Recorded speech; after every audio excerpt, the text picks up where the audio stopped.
This is Jack Freeze reporting for 2020. Tonight's special edition, Gangs and Graffiti and the NGC Crime Fighters. And this is William Brown. We're here to talk about gangs and what we can do to prevent them. So tonight we are going to start with defining gangs. That might seem like it'll be simple, but there are several definitions. That's right, William. The federal definition of a gang is 3 or more people who adopt an identity, use fear and intimidation, and have a common name, slogan, initial, sign, symbol, tattoo, hand sign, or graffiti. Gangs usually engage in criminal activity. They often have rules for joining, feed often, protect one another and their territory, and often have an identifiable structure. Not only are there lots of parts to the definition, there are many types of gangs. For example, there are terrorist, prison gangs, street gangs, like the Crips and the Bloods. There are kid criminal gangs, motorcycle gangs, and hate group gangs. There's also infamous gangs too, like the Mafia, the Ku Klux Klan, the Nazis, and the Hells Angels. Today's program is going to focus on the impact gangs have on using graffiti, and more importantly, on the National Gang Center, an organization who provides the community with research and resources about gangs, programs, laws, articles, and gives tools to create community gang prevention and intervention. During research, we found that most gangs form in high-crime, socially disadvantaged neighborhoods. They start when core social institutions function poorly, including families, schools, and economics. Now we are going to break away to our reporters, Darius Randleman and Marsan Robinson, who will discuss the impact gangs have on graffiti. Thank you. Today we are talking about graffiti and why it exists. The word graffiti comes from Greek language and means to write. Graffiti can be words or pictures. It has been around for a long time, with examples dating back to ancient Egypt, ancient Greece, and the Roman Empire. Historic types of graffiti can tell us about the languages and lifestyles of ancient cultures. Gangs use their own symbols to mark territory or to send messages to other gangs about gang-related activities.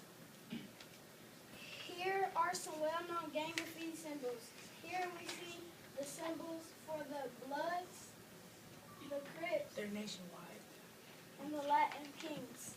They're found mainly in Los Angeles.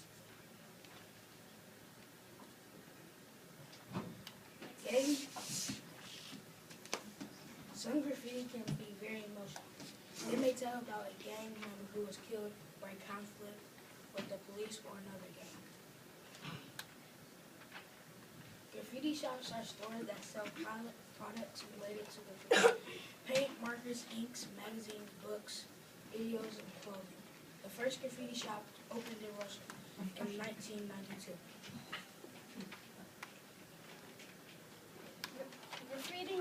Graffiti is writing or drawing that has been scribbled, scratched, or sprayed illegally on a wall or other surface in a public place. It has been proven that if graffiti is not removed, then more and more will show. It might be a well-known spot for gang symbols. Police should be notified as soon as possible because graffiti is illegal, and it might have codes within it. For example, if numbers or letters are followed by the letter K, it is a threat because K is short for kid. One difference between gang graffiti and art graffiti is art graffiti has more than one color and gang graffiti usually has one color. Art graffiti is beautiful, but it's still illegal. In public places like Prospect, the Langston schools, and near the local IGA store, permission was granted for wall art. If there's permission, it is no longer considered graffiti. Thanks for your time. Back to you, Jack. Thank you, Darius and my son. As we know, gangs today are different than gangs of the past. The main difference is the use of guns. Gangs today recruit children who already have firearms or weapons. In New York, kids were 10 times more likely to have a gun than kids not involved with gangs. Organized crime groups need strong leaders and codes of loyalty. But since most gangs aren't very good with those things, referring to poor leaders and members that aren't always willing to do what they're told, most gangs can't be considered organized criminals. True, but something gangs can do is set up satellites and communicate to other cities, which is called gang migration. but if there is some graffiti in some rural town, doesn't always mean gangs have been communicated. And also gang names can get passed on, copied, or adopted. Let's go to Brianna Thomas, who was at the National Gang Center, the NGC Crime Fighters. I recently investigated the National Gang Center, the NGC for short, which is a place where people can go to find out the latest facts about gangs. The NGC has anti-gang programs, tours, and other resources to help fight gang activity. Nationwide, 8% of the kids who are ages 12 to 16 will become a gang member by the time they turn 17. In the past, gangs were made mostly of males, but females are just as likely to join a gang as a male is. The NGC reports that 68% of all youth violence is gang-related. Gang membership is the strongest predictor of youth violence. Risk factors that predict gang membership include involvement in illegal activity, violence, alcohol and drug use, poor family relationships, poor school achievement, poor friendships, and living in a neighborhood where kids are in trouble and guns and drugs are available. Kids believe when they join a gang they will get protection, but only the opposite is true. Kids in gangs are more likely to become the victim of violent crimes. How do we prevent gangs? A balance of prevention and intervention strategies and programs are most effective. Recently, I had a chance to sit down and talk with Officer Billy Needham, who works right here in Oberlin. We talked about gangs in Lorraine County and what can be done to prevent them. Here is a short clip of the interview.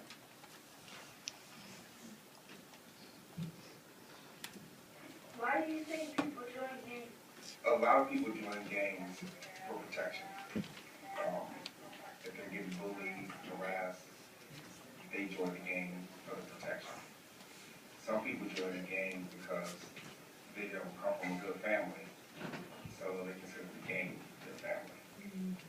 And other people join it just pure pressure. That's it for my report. For more information about gangs, go to www.nationalgangcenter.gov or talk with someone near your local police department. Back to you, Jack. That was a very interesting interview. Officer Needham also talked about gang prevention. Like the NGC, Officer Needham believes that programs like the 21st Century and the Boys and Girls Club keeps kids out of trouble and out of gangs. And we would like to thank Officer Needham for coming in and sharing that information with us. Yes, that was very interesting. And we would like to end this news report with a very special song.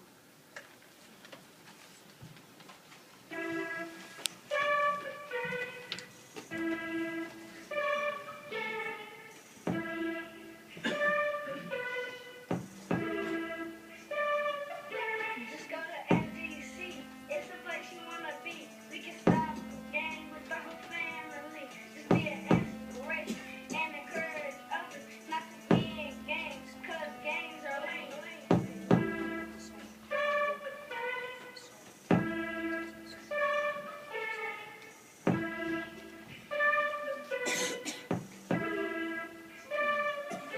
We are the pain at birth. We can solve any problem. Come to us. We'll solve your problem. We'll keep you safe. We'll give you tips. And we'll show you love. 'Cause we don't trip.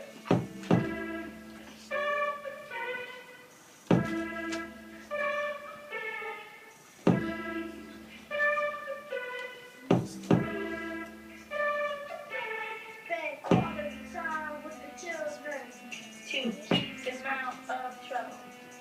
I know